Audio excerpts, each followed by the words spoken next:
আজকে কি করছে জানেন? আমি আপনাদের সবসময় বলি না যে কালটু অনেক বুঝে, আসলেই অনেক বুঝে, একদম মানুষের মতো।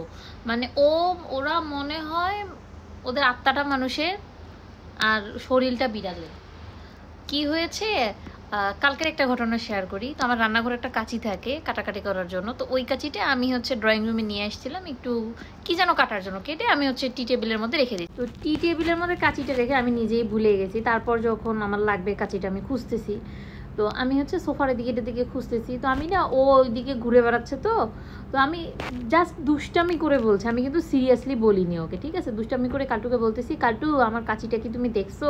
আমি কাঁচিটা খুঁজে পাচ্ছি না।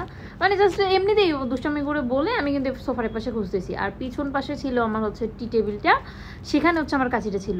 ও জানেন, ও টেবিলের কাছে গিয়ে ম্যা করে উঠলো একদম। তো আমি তো পিছনে ঘুরে বলছি কি হয়েছে কালটু? তারপরে ও হচ্ছে টেবিলের সামনে দিয়ে, ওই টি টেবিলের সামনে দিয়ে হেঁটে গেল, মানে বুঝাইলো যে কাঁচিটা এখানে আছে।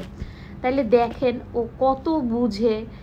মানে আমি মাঝে মাঝে অবাক হয়ে যাই যে এগুলো কি বিড়াল নাকি মানুষ, এত বুঝে। মানে হয়েছে কি, জন্মের পর থেকে মানুষের কাছে থাকতে থাকতে না মানুষই হয়ে গেছে মনে হয়।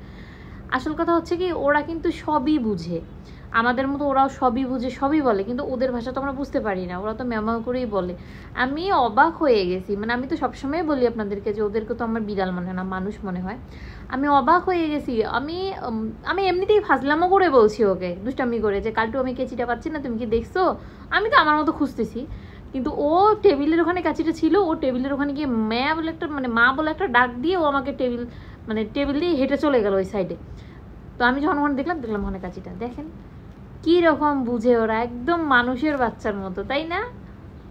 কলিজা পাখি, সোনা পাখিটা ঘুমু ঘুমু যাচ্ছে।